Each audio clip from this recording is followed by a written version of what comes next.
Welcome. I am delighted to open this hearing on the Western Hemisphere Committee, and we will now come to order. Before I begin my remarks, I just want to give a shout out to the good senator from Virginia to my right and tell him how much I appreciate the opportunity to work together with him on this. We had a chance to meet a little earlier in this week, and there are a lot of really good bipartisan issues for this committee to delve into, and delighted and honored to sit next to you here, Senator. Thank you. I used to be a Virginian, and we were talking. He was serving on the city council in the city where I lived when I lived in Virginia, and it's interesting how things turn out. Today marks 5 years since my bill, the Taiwan Allies International Protection and Enhancement Act, Taipei Act, was signed into law. This bipartisan act that I sponsored in the House, which passed unanimously through Congress, has been pivotal in protecting Taiwan's remaining diplomatic allies from Beijing's coercion. The Taipei Act strengthens Taiwan's position in the world by promoting deeper trade with Taiwan, supporting Taiwan's participation in international organizations, and most importantly, protecting Taiwan's relations with its allies. In short, it sent a loud message of U.S. support for Taiwan, making clear that we stand with our democratic partners and will not tolerate attempts to isolate Taiwan. I'm proud of the Taipei Act's legacy and hope this subcommittee hearing serves as reaffirmation of this 5-year anniversary. The Taipei Act came as a response to Beijing's intensified campaign in the Western Hemisphere and the Pacific aimed at prying away Taiwan's allies. In Latin America and the Caribbean, this pressure is increasing. Specifically, the Taipei Act came as a response to Panama, the Dominican Republic, and El Salvador switching diplomatic recognition. Not only did they switch diplomatic recognition, but they adopted China's one China's principle, or China's claim that Taiwan is part of China. Honduras became the latest to switch recognition in 2023, severing its 82-year alliance with Taiwan after making exorbitant demand for billions in aid that Taiwan wasn't able to fill, but Beijing did for a price. Even regional institutions have not been spared. The Central American Parliament was pressured to expel Taiwan's observer and replace it with China, underscoring the breadth of China's influence campaign in our backyard. Beijing's tactics in our hemisphere are increasingly blatant. State Department officials have rightfully likened China's approach in our region to the 19th century imperialism, bribing local leaders with investments in ways that lead to debt dependency. Make no mistake, China's goal is to isolate Taiwan completely, with the goal of silencing international dissent if China forces unification on Taiwan, and it is deploying every tool at its disposal to achieve that end in our very own hemisphere. It is squarely in the United States' national interest to push back against Beijing's encroachment in our own backyard and to support those nations that continue to stand with Taiwan. China's influence efforts in the Western Hemisphere threaten not only Taiwan's position in the world, but also global stability and U.S. interest.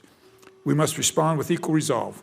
That means redoubling our engagement with Taiwan's remaining allies to ensure they have strong economic and security incentives to stick with Taiwan. The Taipei Act charts that course. The U.S. should prioritize support and diplomatic engagement with countries that maintain ties with Taiwan and consider downgrading relations with those who bow to Beijing. This aligns with the Trump administration goal of ensuring our dollars spent abroad are making America more safe, secure, and prosperous. That is why I will join a bipartisan group of House and Senate colleagues next week to introduce the Taiwan Allies Fund Act, which I view as a natural follow-up to the Taipei Act. This bill sets aside a portion of the already appropriated Countering PRC Malign Influence Fund to focus on helping countries that stand strong in the face of PRC pressure and maintain our strengthened ties with Taiwan. We cannot allow the Chinese Communist Party to buy out Taiwan's friends in our own backyard. We will continue to stand shoulder to shoulder with Taiwan and help it shore up its allies, countering Beijing's coercion at every turn. Taiwan's allies in this hemisphere have shown courage and loyalty in the face of intense pressure. The United States will not abandon them. On the contrary, we will strengthen our alliances with these partners, rejecting authoritarian influence. Together, we send a clear message. Taiwan is not alone, and the Western Hemisphere will not become a playground for the PRC. With that, I'd like to yield to the distinguished ranking member for his comments. Senator King. Thank you, Mr. Chair, and I am very happy to be holding this hearing on a really important topic. I want to congratulate Senator Kurnas on his chairmanship of this subcommittee and on this first hearing. As he indicated, we talked and we feel like there's much work that we can, good work that we can do together. And I want everybody to know that the The title of this subcommittee might be the longest of any subcommittee in the United States Senate. This is the Subcommittee on Western Hemisphere, Transnational Crime, Civilian Security, Democracy, Human Rights, and Global Women's Issues. And by tradition, while most of our hearings will likely be focused on the Western Hemisphere, we feel like we've got a pretty broad latitude to do human rights, democracy promotion, other important issues, and I relish that opportunity. The chairman and I have some similarities. As he mentioned, he lived in Richmond when I was starting my career in public life as a city councilman there, but we also were both missionaries. He did his missionary work in Taiwan. I did my missionary work in Honduras, and so my passion for the Americas is driven by that, but that's something that we share. The hearing today is very much driven, I know, by Senator Kerniss's work as a legislator, but also his personal experience.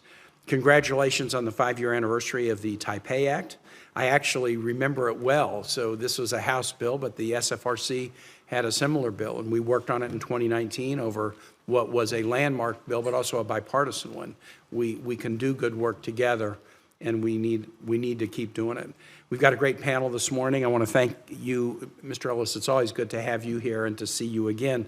But I have to admit a particular pride in welcoming Samantha Custer of William & Mary's Aid Data Center Initiative, which is a program that was founded in collaboration between William & Mary, BYU, and Senator Curtis's home state of Utah, and also UT Austin. And you need to know, Samantha, that sitting behind you is one of the best talent pools that anybody with a college should be interested in. This is Thomas Jefferson High School Day on the Hill. So these are all TJ seniors, one of the best public high schools in the United States. So do really well, and you might convince some of these guys that William & Mary is where they should go. We've got an opportunity today to deepen our discussion on the important topic that is bipartisan, the clear national security interest to ensure that the U.S. in its diplomatic, economic, and security partner of choice in the region, and that China's efforts to influence folks in the region to pull away from the U.S. and support policies counter to the U.S. are not successful. The U.S. and the 34 neighbors that we share in this hemisphere share deep ties, economy, family ties, cultural, historical ties, and we need to make sure that we're building off that foundation and off that history rather than taking steps that push our allies away from us or letting them drift away from us without paying sufficient attention. U.S. assistance and engagement are vital to countering threats to national security.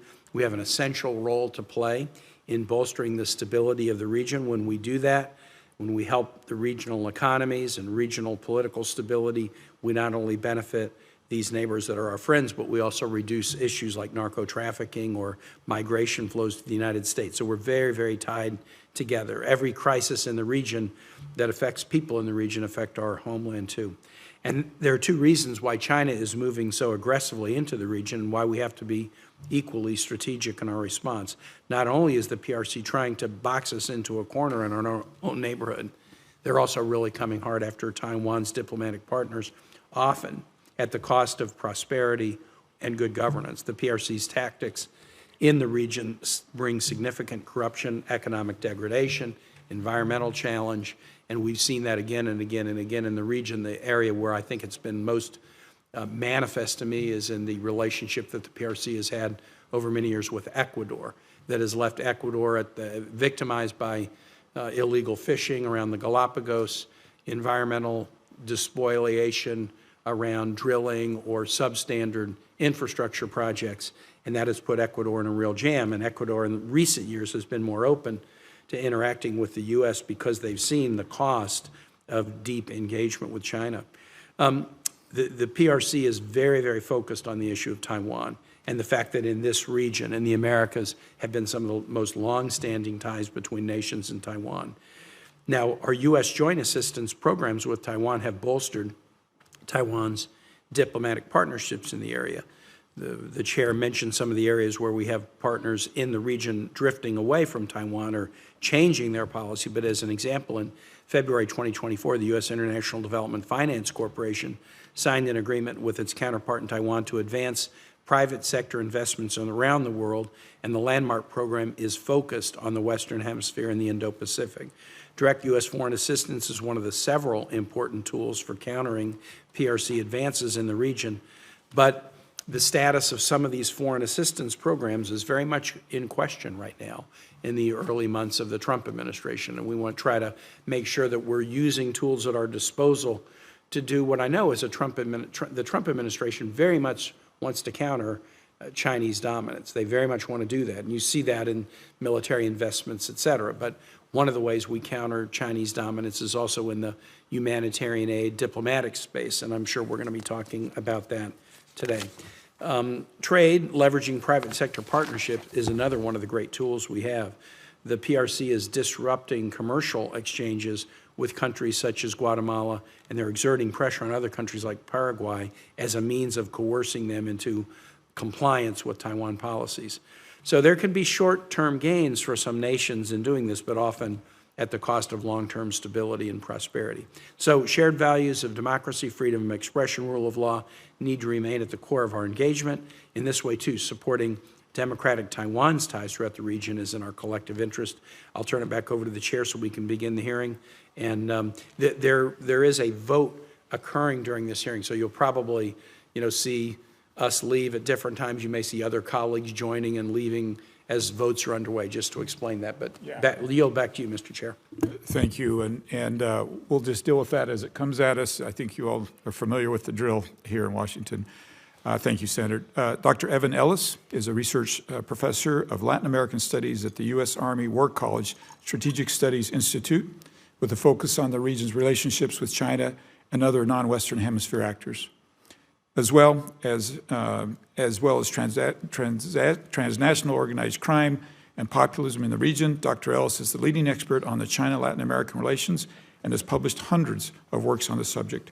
Dr. Ellis has also served on the Secretary of State's policy planning staff as the office responsible for Latin America and the Caribbean, as well as international narcotics and law enforcement issues. Dr. Ellis, the floor is yours. I think you understand the 5-minute limits and the lights, so you're welcome to begin.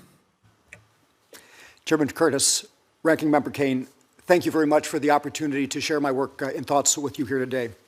Since 2005, PRC-based companies have invested $203 billion in Latin America, and its bilateral trade with the region has reached $500 billion. China has also built significant people-to-people networks in the region, including 44 Confucius centers. It provides paid trips for numerous academics, politicians, police, and military, and even judges. It similarly pays for trips for journalists to the region, including Leo Rubin and Kaki Gamara of Paraguay, as well as Juan Canel Cabrera and Claudia Mendez of Guatemala, among many. It supplies free media content reflecting PRC narratives. It curries favor with chambers of commerce in the region, as well as friendship caucuses in their legislatures. It does all of this to buy goodwill, access, and intelligence.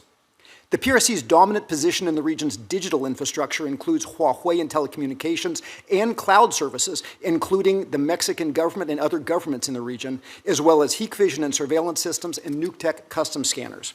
These create risks both of espionage and also intellectual property theft.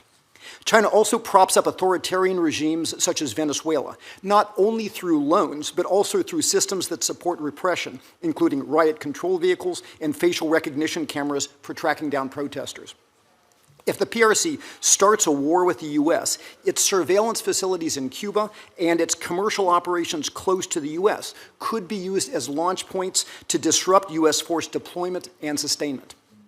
In Panama, beyond Hutchison's not yet sold 2 ports, the operations of Costco, CCCC, and numerous other Chinese companies give it the combination of physical presence, technical knowledge, and relationships that could allow it to shut down the canal. The China-friendly firm Notarc has assets from the defunct China Land Bridge venture, which it may use in a new bid for the Panama Colón container port. In Peru, Costco's exclusive control over the port of Chancay could allow it to resupply PLA naval forces in the Eastern Pacific in time of war. PRC access to space from the Western Hemisphere, not only the PLA-operated facility in Neuquén, Argentina, but also others in Venezuela, Bolivia, and Chile, including Venturones, could also be used and allow it to target U.S. satellites and also to attack the U.S. from space during time of war. With respect to Taiwan, for me, our partner's survival as an autonomous, democratic entity is crucial for peace in Asia and also to limiting PRC projection in the Pacific as well as in the Americas. As the number of states recognizing Taiwan dwindles, CCCP confidence that it can end Taiwan's autonomy at an acceptable cost grow, increasing the risk for all of us of a major war. In the last 7 years, as you noted, 5 of the 12 nations in this hemisphere that recognize Taiwan have abandoned it for the PRC. The results for those who switched have been largely negative. Indeed, none of those who switched meaningfully increased either exports or actual Chinese investment from that move. Moreover, their PRC imports grew rapidly, harming local businesses. Those diplomatic switches also allowed the PRC to rapidly expand its presence and influence through MOUs, free trade agreements, training programs for government officials, Confucius Institutes, infrastructure projects, and paid trips to the PRC. Of Taiwan's remaining friends, Paraguay's President Santiago Peña remains steadfast. Still, the PRC is constantly wooing Paraguay's elites. I note, for example, the case of PRC agent Xu Hui, who entered the country under false pretenses to lobby the Paraguayan Congress. In the Caribbean, the March 12th election victory of the incumbent People's United Party decreases the risk of change there. Still, small governments, including St. Kitts and Nevis, including also St. Vincent's and the Grenadines and St. Lucia, are tempted by the money of Chinese investors. In Haiti, frankly, I worry about Vivan Sam and a possible takeover leading to a lawless criminal government who would be tempted to turn to the PRC for financing. My recommendations to the committee include, number 1, supporting programs to build partner institutional capacity to limit PRC advance, including the evaluation of contracts and investments, fighting corruption, and overseeing Chinese commercial and other activities. 2, an expanded and less constrained development finance corporation to leverage private sector good U.S. investment. Number 3, leveraging democratic partners in Asia and Europe in order to finance and win projects to deny that space to the PRC. Farther, DOD, DHS, and intelligence community preparation for likely PRC actions, not only in the Indo-Pacific, but also in the Western Hemisphere in time of war. Strengthened messaging on the U.S. commitment to Taiwan, including, and I believe this is very important, CODELs and staffdels there, as well as defense and technology assistance supported by this Congress. And finally, greater State Department and other U.S. government coordination with Taiwan, including, in my judgment, privileged treatment for those states recognizing it, both in terms of economic matters and also in international organizations. Thank you for the opportunity to testify. Thank you, Dr. Ellis. We'll wait for just a minute. Okay, excuse me. Samantha Custer is the Director of Policy Analysis for Aid Data. Aid Data was formed in 2009 as a partnership between universities in the states of both Senator Kane and myself, William & Mary and Brigham Young University, and Development Gateway to provide global development stakeholders with more granular and comprehensive data on foreign assistance projects worldwide, including efforts by China and other adversaries to leverage their assistance programs into concrete policy gains.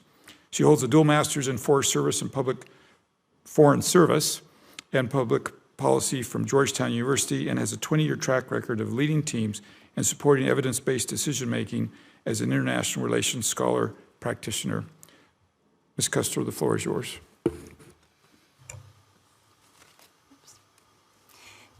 Chairman Curtis, Ranking Member Kane, thank you for the opportunity to share my thoughts on China's influence and the status of Taiwan's diplomatic allies in the Western Hemisphere. My remarks today are my own views. They don't represent the official position of William & Mary, Aid Data, our funders, or our partners. Beijing and Taipei are locked in a contest for influence in the Western Hemisphere. One of the PRC's stated aspirations is reunification of Taiwan with the Chinese mainland. Latin America is a strategically important battleground to advance this aim in 2 respects. First, Beijing wants to peel away Taipei's support in a region home to over half of the countries that still officially recognize Taiwan. Second, operating in America's backyard is an opportunity for the PRC to deter Washington from coming to Taipei's aid. A decade ago, 22 countries worldwide maintained full diplomatic relations with Taiwan. Today, this number is down to 12. Half of the defectors were from Latin America. Of Taiwan's remaining allies, 7 are in Latin America. These holdout countries are outliers in continuing to recognize Taiwan and host its embassy even as their peers defect. 7 additional countries straddle a middle ground. They're what I would call fence-sitters. They tacitly engage with Taipei on economic and cultural issues via a representative liaison office, but stop short of official recognition. Taiwan and its allies must work to prevent slippage of additional countries moving down the recognition chain from official to tacit recognition to no relations at all. Taipei's economic statecraft has been outmatched in Latin America. Beijing exploits economic asymmetry to pressure leaders to back its preferred policies, including derecognition of Taiwan. Over 2 decades, the PRC bankrolled nearly 2,500 development projects in Latin America worth $300 billion. But this money is not without strings attached. For each dollar of aid it supplied, Beijing provided $28 of debt for projects expected to generate commercial returns. Holdout countries that recognize Taiwan cannot access these funds. Conversely, those who make the diplomatic pivot to adopt the One China policy are handsomely rewarded. Taiwan is well regarded as a development partner, but it operates with little scale and visibility. Its budget is in the hundreds of millions per year, but financing is on more generous terms. Cash-strapped economies have signaled that they may be willing to stop recognize Taiwan in exchange for assistance. Announcements of new projects bankrolled by Beijing followed quickly on the heels of a country changing its policy. PRC development finance is deployed to crowd in Chinese trade and FDI in similar sectors and geographies. Critical minerals such as copper and lithium were priorities, as well as investing in companies involved in power generation, electricity distribution, and mineral extraction. Latin America saw a 22-fold increase in trade with China over nearly 2 decades, and Chinese FDI to the region was worth $9 billion in 2023 alone. Prior to derecognition, Latin American countries saw sizable drops in the share of exports to China. Following a pivot, trade with the PRC rose, declined with Taiwan, and several countries signed new trade and investment agreements with Beijing. Comparatively, Taipei's economic statecraft is disjointed. Despite its comparative advantage as a leading producer of semiconductors, Taiwan's direct trade and investment with the region is very modest, while its aid is focused mostly in the social sectors. So rather than asking why Taiwan has lost some of its diplomatic allies, we should consider why it has not yet lost all of them. Holdout countries like Paraguay, Guatemala, and Haiti have 2 reasons to recognize Taiwan. They might be concerned about ideological affinity. They may also see alternative economic opportunities such as US trade or humanitarian assistance flows. Fence-sitters like Brazil or Chile have a strategic rationale for holding the middle ground.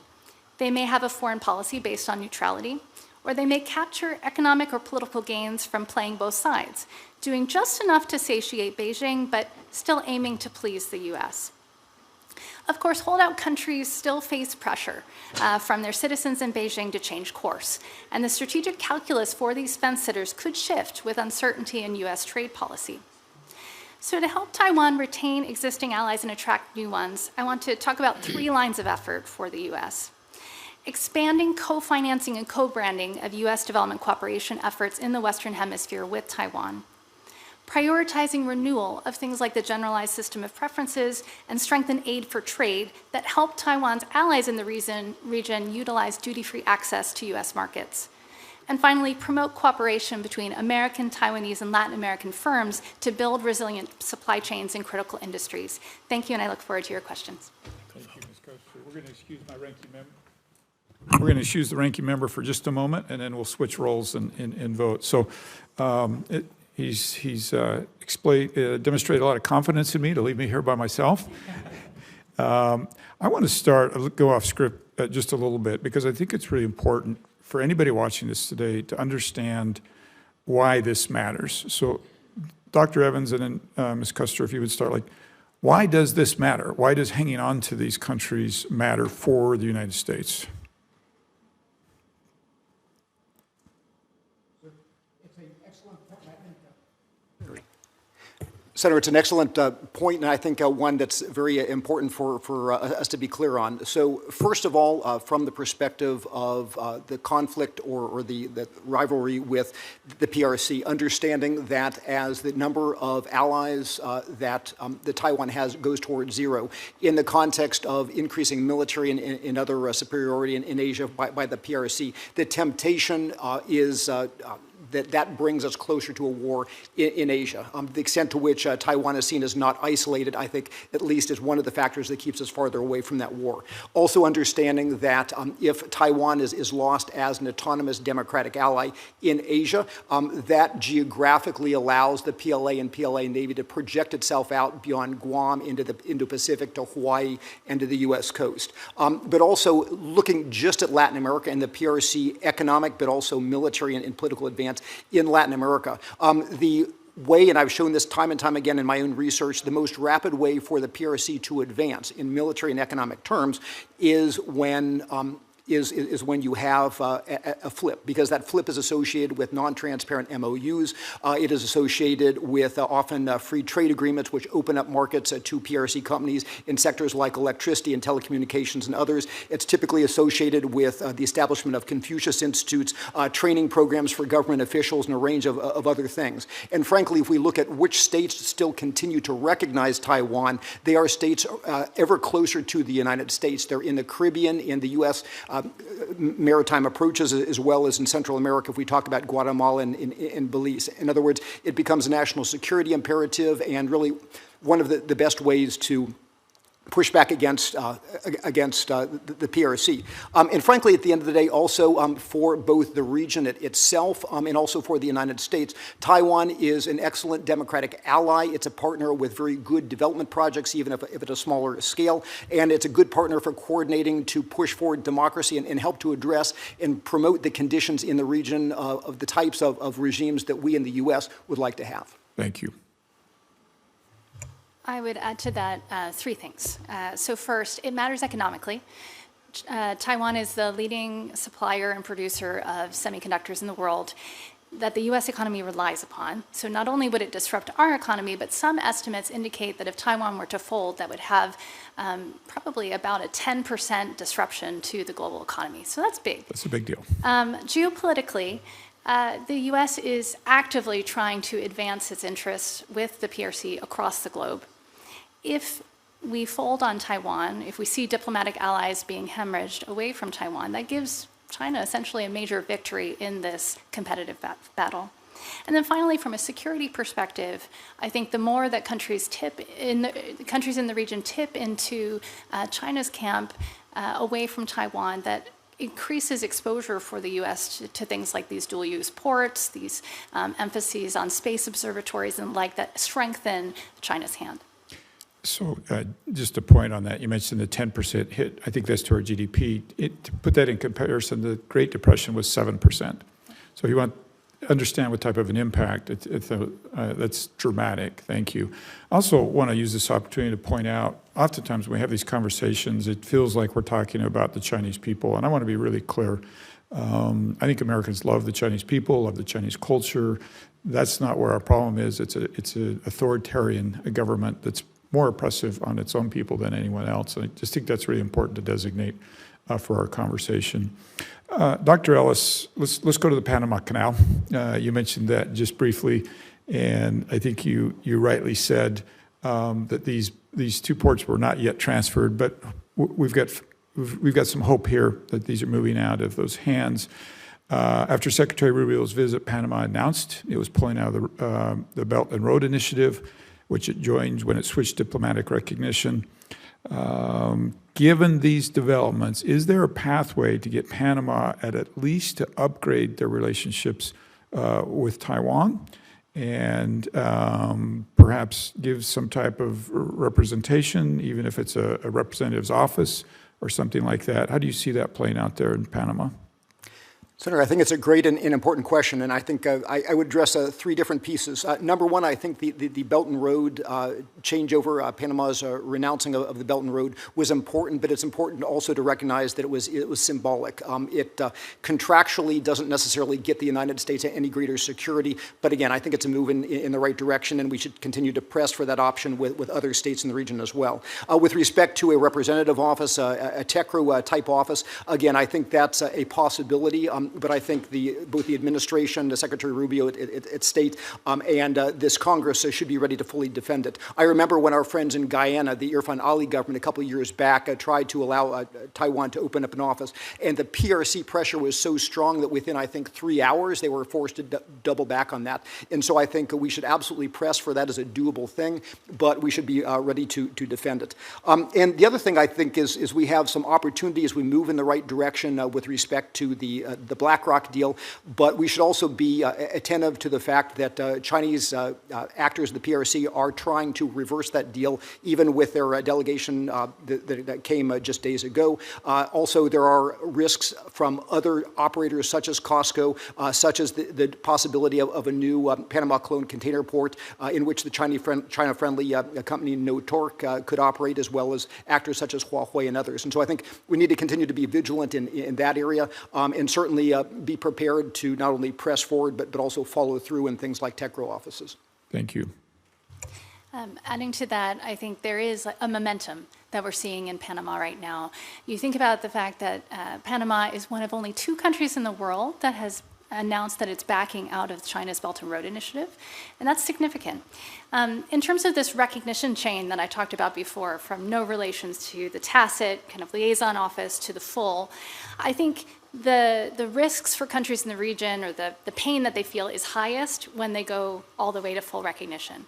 That middle ground, the fence sitters don't seem to be paying as much of a cost to do that. So I think with the right economic incentives, the right support from the U.S., there definitely could be an opportunity to get a liaison office in Panama. Thank you. All right. I'm told I need to go vote. Will our good witnesses tolerate just a pause here? And I will be back. And if Senator Kane returns before I do, he's authorized to start again, and then I'll be back as quick as I can. Thank you for understanding.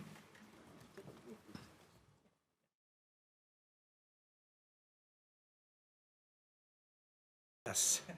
And I'm going to ask some questions, and I know that the chair will come back and we'll probably have a bit of a dialogue.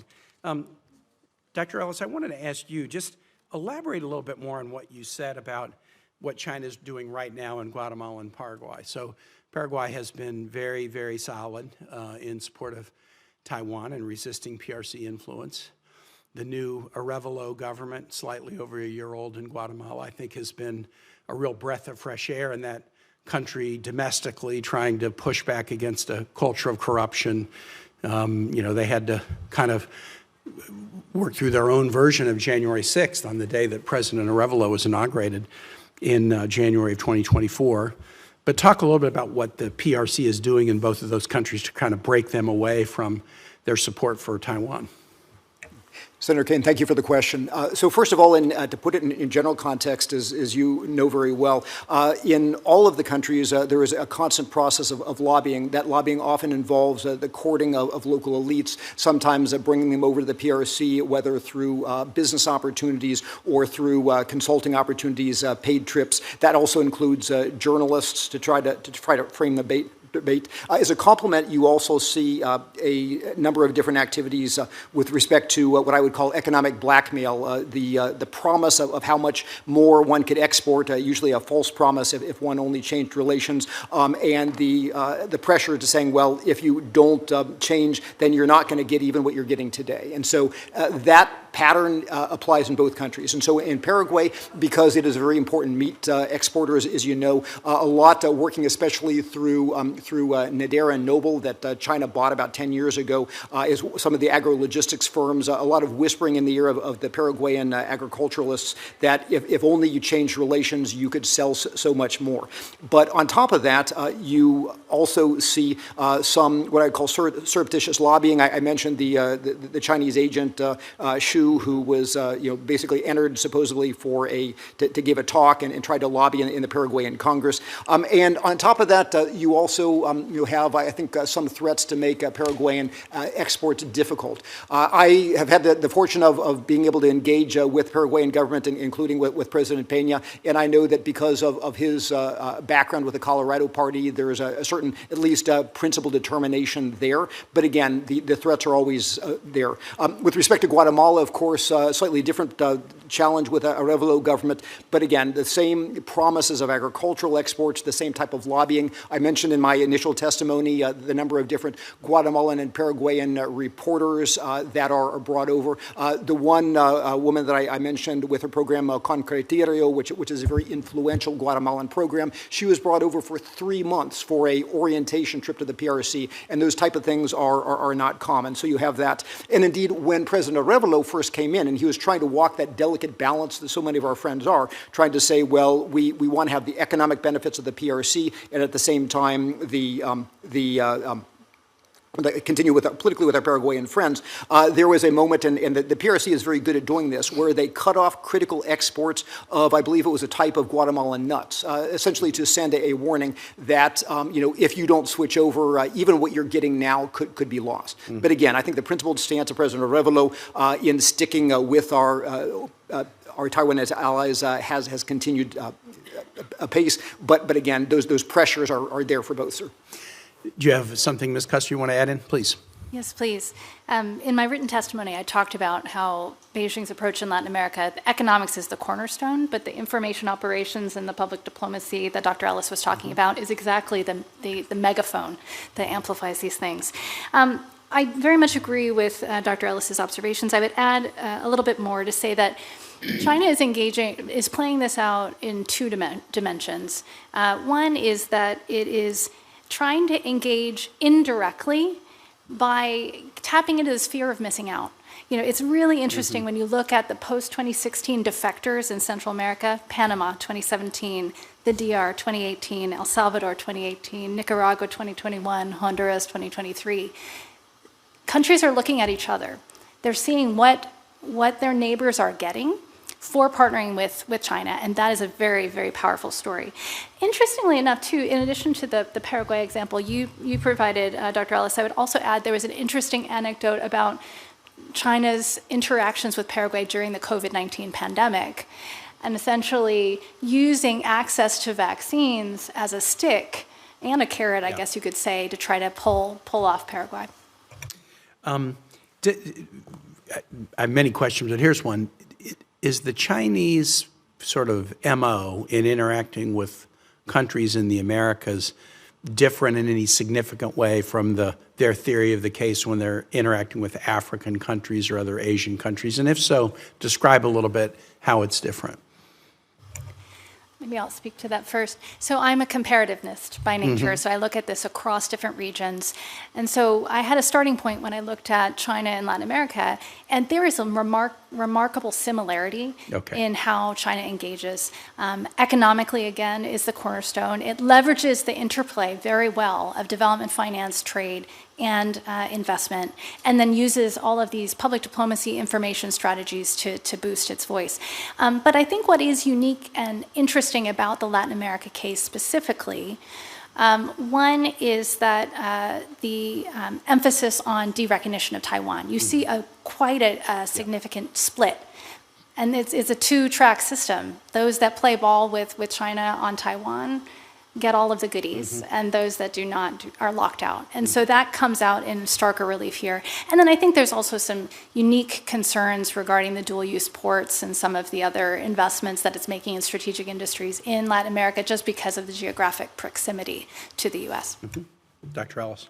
So I also, as a comparativist, fully agree and appreciate that. And for me, what's interesting is that we do find lessons looking at what the PRC has done in Africa, what the PRC has done in Central and Eastern Europe, corresponding to a study that I did not too long ago.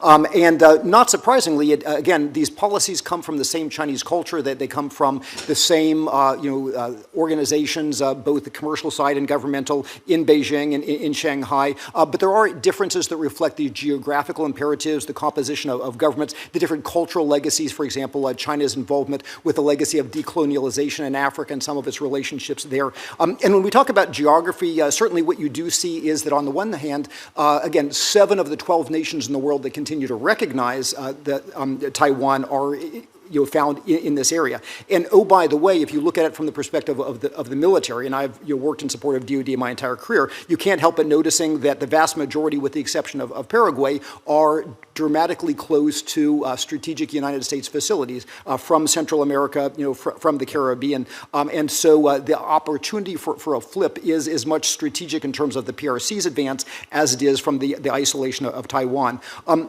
one of the other things that I just wanted to point out is the role of Chinese companies. While typically the promise of selling things comes later, but it is of note that there are certain companies that do operate even in countries that recognize Taiwan. Specifically, Huawei comes to mind. And what one finds is that oftentimes Huawei acts as the unofficial representative in trying to curry some of that favor. But there are absolutely lessons to be learned from what the PRC is doing elsewhere to how it is approaching Taiwan and the Americas.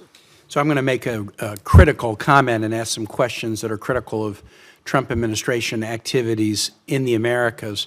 But I'm always duty-bound to say something good if there's something good to say, and there is. I think the announcement that the president made around the time of the State of the Union about the acquisition of the Panamanian ports by BlackRock from the Hong Kong syndicate Hutchinson, that was real positive. And it could have gone in a much worse direction for the United States, and I know the administration was strongly behind that, encouraging it. That's a plus. And I know from being on the Armed Services Committee and looking at investments that are being made, even as the White House and the Secretary of Defense are looking for cuts at the Pentagon, they're exempting things like Indo-Pacific. They clearly are recognizing the pacing threat is China. But I'm really worried about things like the decision to de-escalate or shutter the Inter-American Foundation, some of the pausing of USAID contracts, because I think that sends a message that the U.S. is retreating from some of these areas, and China is not going to retreat. In fact, they see anything that looks like a retreat. They want to flood the zone and put more resources in. As I'm interacting with heads of state in the Americas and warning them about, beware of the apple presented by China because it might have a razor blade in it, they say we're pretty sophisticated in recognizing the challenges of Chinese offers, but you have to have something on the table. It can't just be we're going to turn down interaction with the Chinese unless you have something on the table. And they frankly view what we have had on the table for quite some time as being woefully inadequate. Now, I think they're partially correct, and then there's partially a messaging problem on our side because they don't give us credit for everything the American companies are doing in their area. So they kind of set that aside. They're looking at what the U.S. government has on the table, and they find that to be significantly less than what the Chinese government or Chinese industries run by government have on the table. So we need to do a better job through things like the DFC and others to really package what the U.S. is doing. But how much does it hurt us when soft power levers like the Inter-American Foundation or USAID or other investments are being kind of put into question right now? Thank you, Senator Kaine. So I think I would start by saying that when you're talking about how the U.S. engages in Latin America now and moving forward, one of the key things that we need to be thinking about is demonstrating that we have a Latin America strategy, not just a countering China strategy. Mm-hmm. And that Latin America strategy needs to be about shared prosperity, shared security. But then the question is, okay, that's nice rhetoric, that's nice language. What are you going to do to show, not just tell, that this is happening? And I think here, this is where I would say our economic statecraft levers of development finance, trade, and investment are critical. All of them are critical. I think that there's nervousness about what some of the changes that the Trump administration are enacting with regard to foreign assistance, development assistance. It is provoking questions about, is this lever going away? Is this tool of statecraft going away? I think I'd be the first to say that there is a lot about U.S. development assistance that is in need of reform and that benefits from reform. But I think the abruptness of how those changes were made created questions rather than answers for people. Of course, we still have muscular tools like the Millennium Challenge Corporation, the Development Finance Corporation, that can be used to continue to engage on this lever. And then there's a question about packaging, I think you also said, Senator Kaine, and that is one of the unique things I think it is about living in a democracy and a robust market economy like the United States that's different than our competitor in China, and that is the private sector, civil society, private philanthropies. So many different actors engage, American companies engage in Latin America, but you're right, it's very difficult to pinpoint who they are, what they're doing. And so for that reason, I think we do need to be talking about a whole of society contribution. One of the things that I've been working on with the State Department in other regions of the world that would be beneficial to do in Latin America is trying to quantify.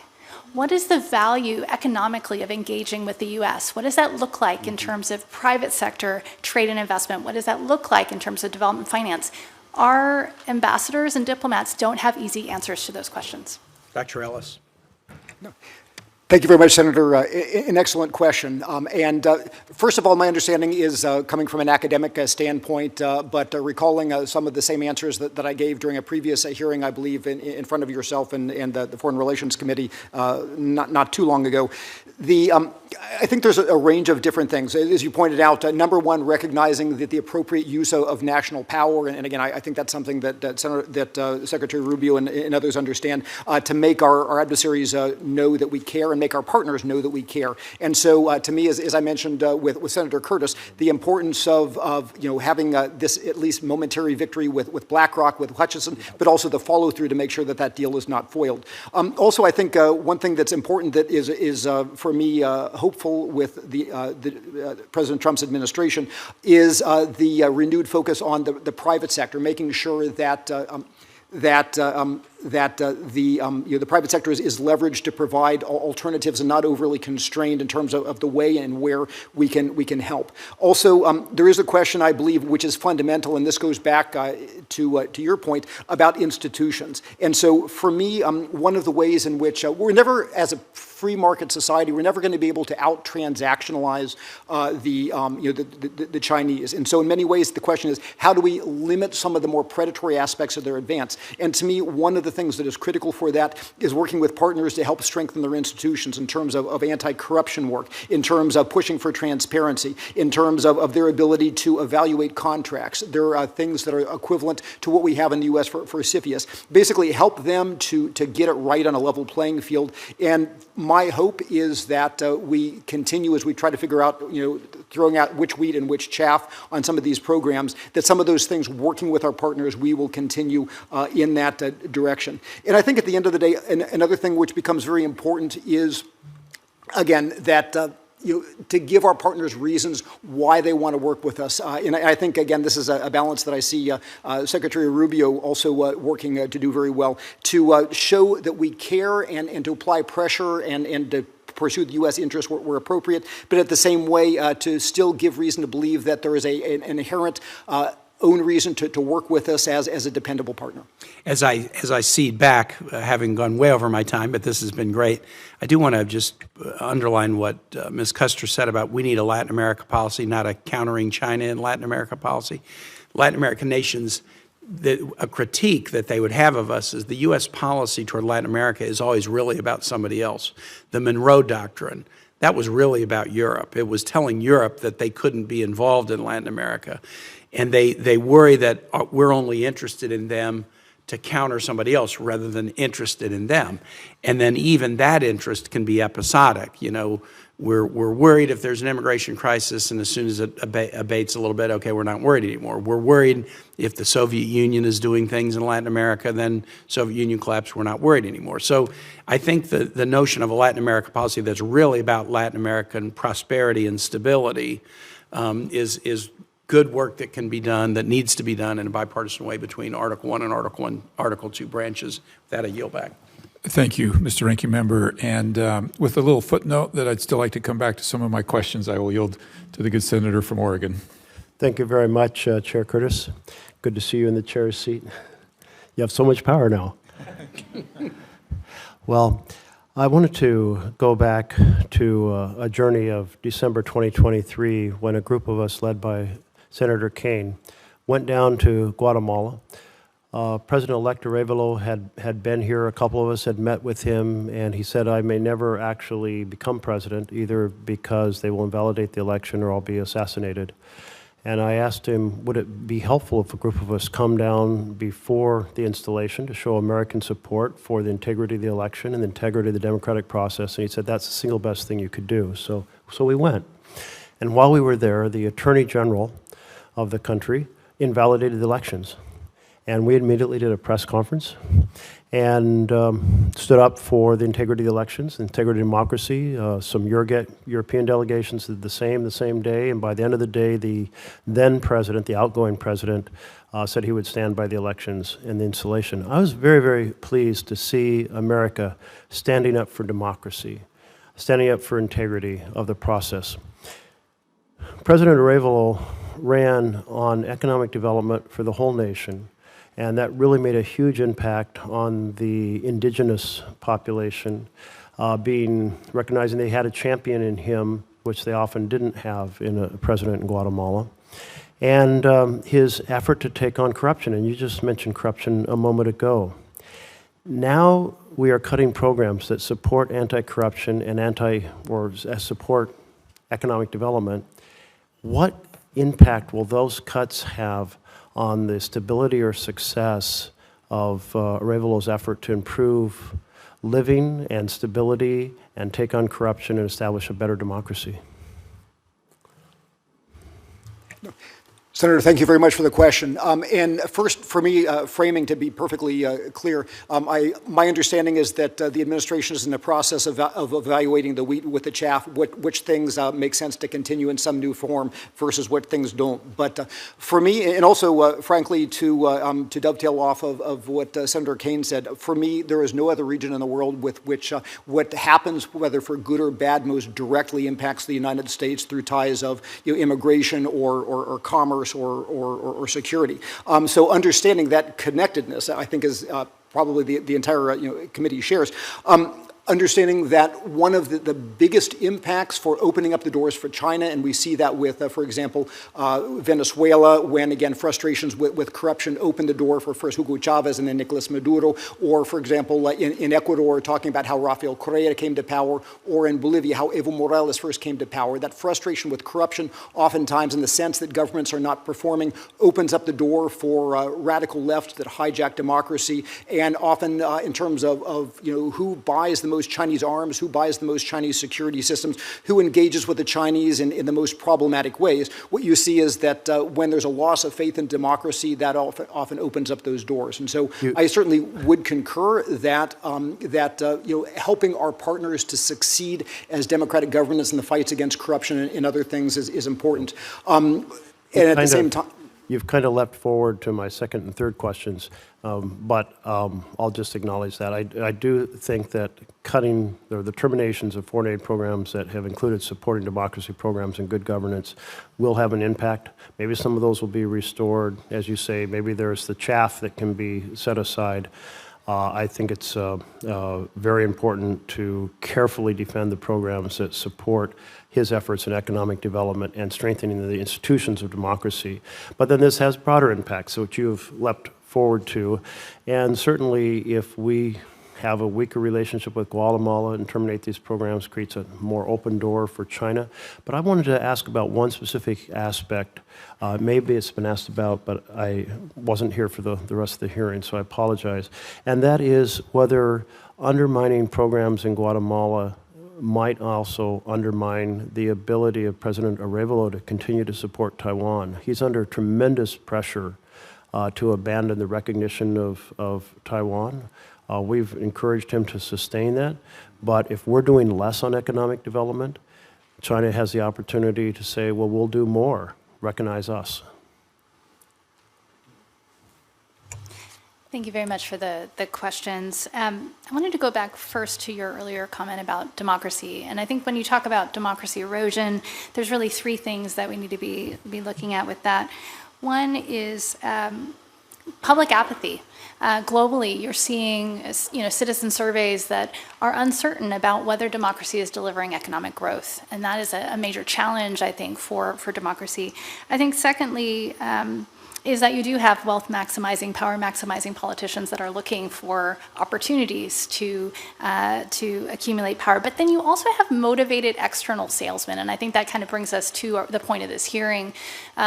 China and Russia and other authoritarian allies are very happy to find ways to demonstrate that their models of development, their models of governance are more attractive, that they will deliver.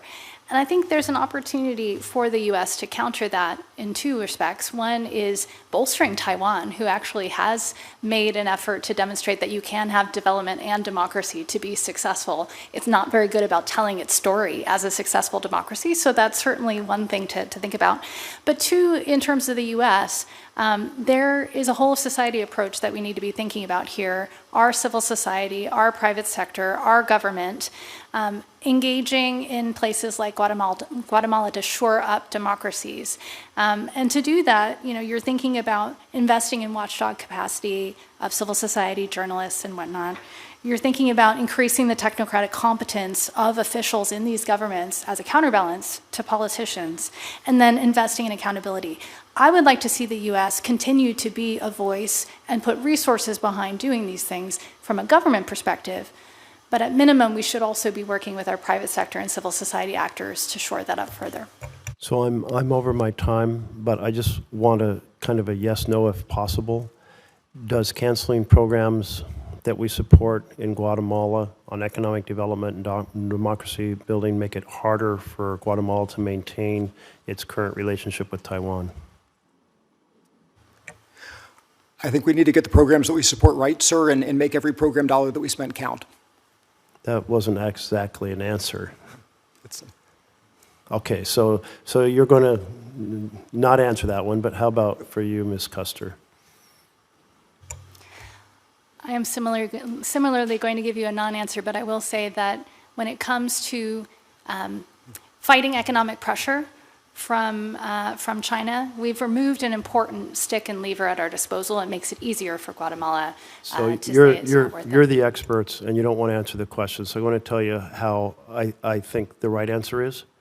Absolutely, if we undermine our programs with Guatemala, it creates economic pressures that China will see as an opportunity, and that opportunity will go with a requirement that Guatemala abandon its relationship with Taiwan. I think that's the right answer.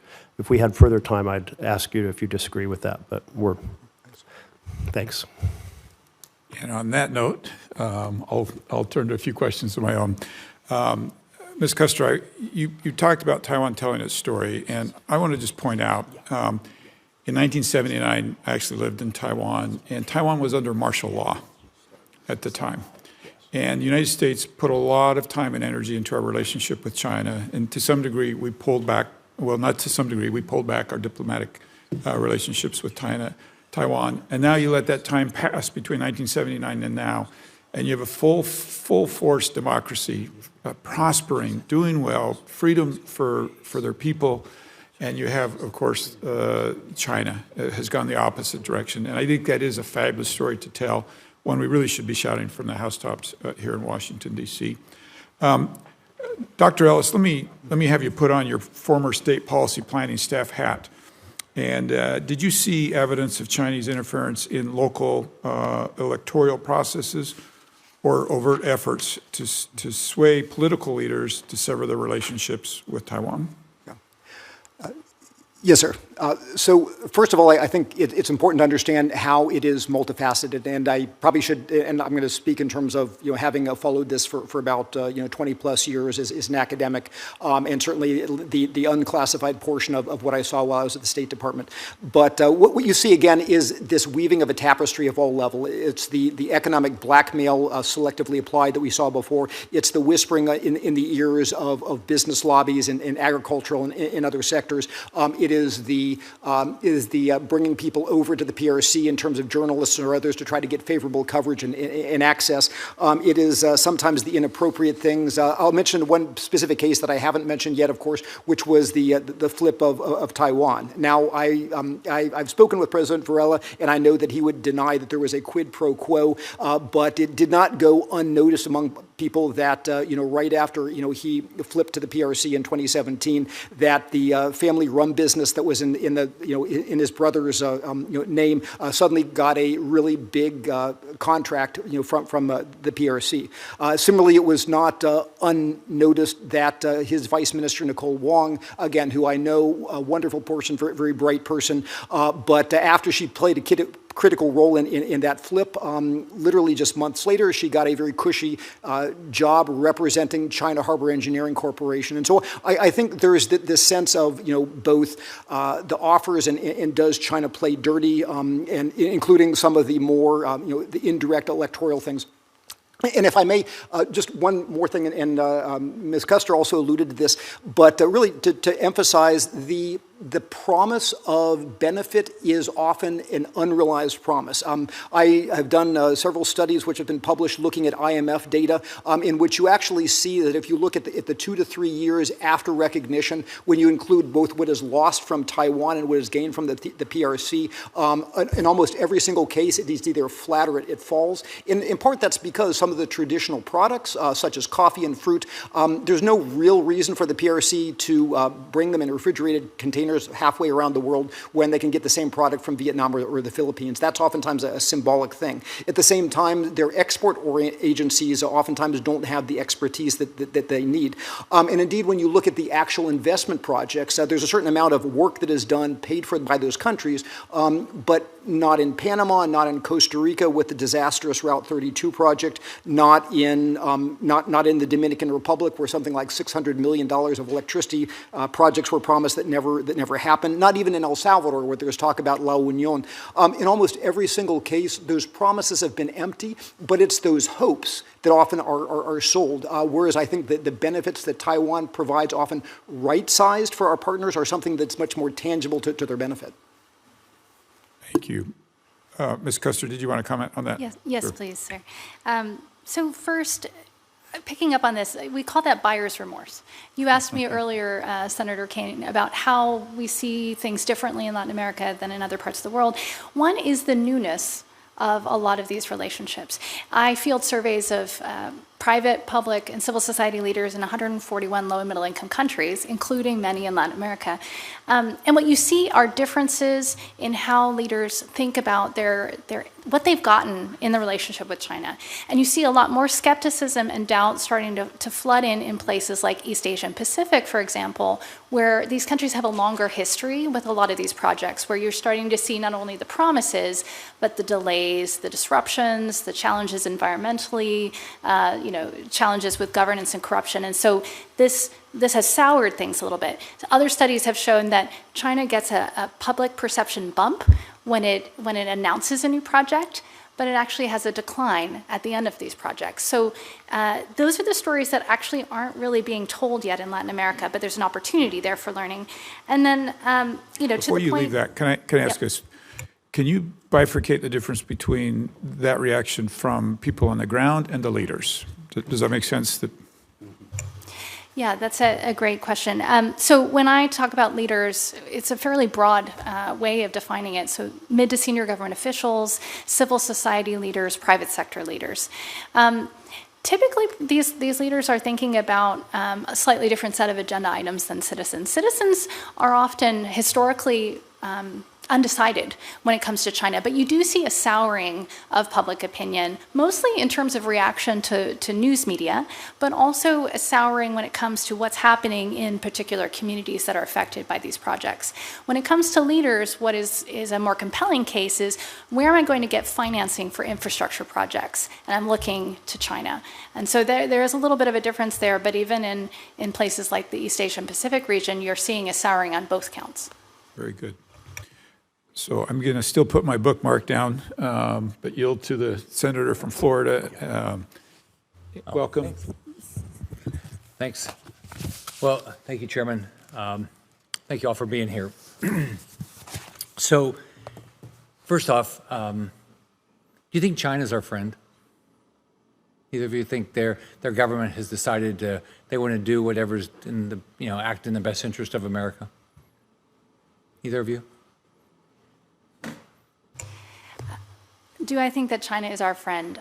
I'm not sure that friend is necessarily the vocabulary choice that they would choose. I think they view the U.S. as a superpower.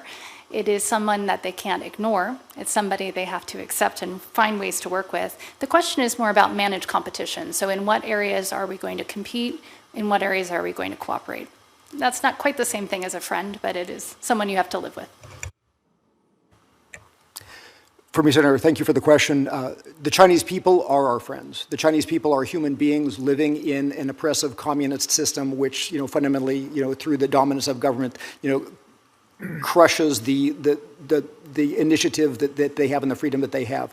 Now, looking at China as a system, what I'd certainly say is that, for me, the objectives of the Chinese Communist Party and the leadership of the Chinese state, it's all about China. It's about capturing as much value added for the Chinese as possible. It's about the restoration of the military and other power of the Chinese state after what they see as 150 years of humiliation. But what that implies is the question of whose security is taken away, whose democratic systems is taken away, in whose interest do international organizations and institutions flow, whose liberty is lost, whose territorial claims are lost. If we look at the advance of the PRC in the South and East China Sea with the militarization of reefs and shoals and what they've done with the Philippines and the Vietnamese and others.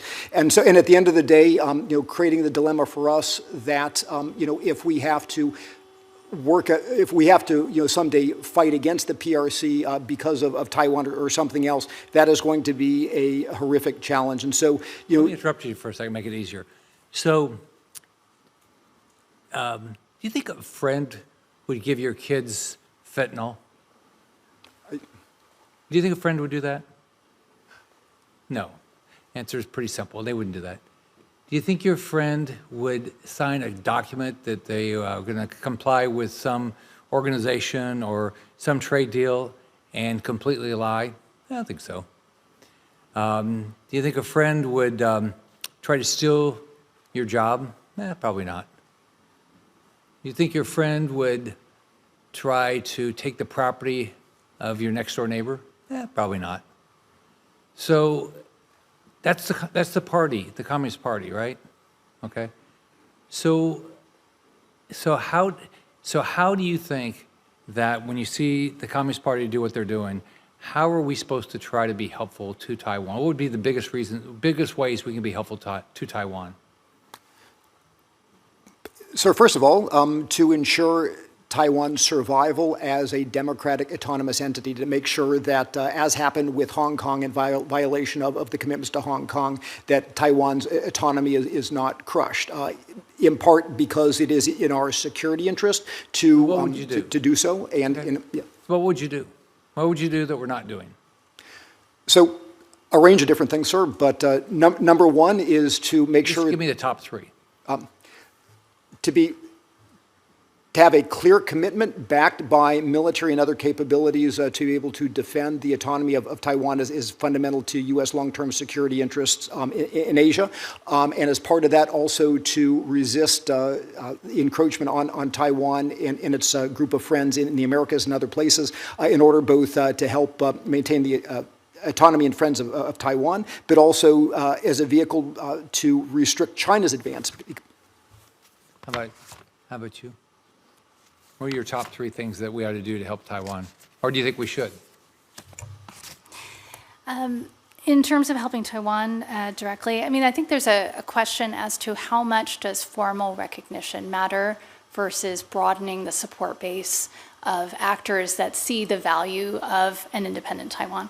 And I think a lot of the conversation earlier in this hearing had focused around how do you actually claw back wins from a lot of these actors? How do you push countries across the recognition chain. So, those that aren't recognizing Taiwan at all right now, having a liaison office. How do you actually get the incentives right for partners in the region to do this? For those that maybe are opening up the door to full recognition, how do you move up that chain? So I think a lot of the conversation that we've had thus far has been about how do you get the economics right? How can the U.S. actually be part of the solution together with Taiwan to broker economic opportunities for countries to stay on board?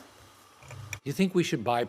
Do you think we should continue to try to buy everything we can from China when they want to demolish our way of life, kill our citizens, build a military to defeat us, lie about every deal they ever did? Do you think we ought to stop buying their crap?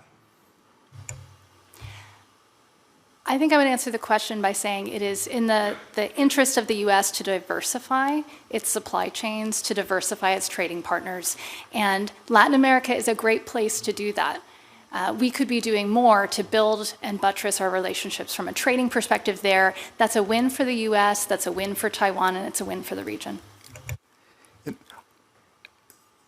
For me, I think there's a lot more that we can do in terms of restricting PRC's ability to obtain the technology, especially the technology that help in areas such as AI and other things that both represent military threat and strengthen the Chinese state, and also allow a dominance of certain industries that in a globalized form undercut our ability to compete.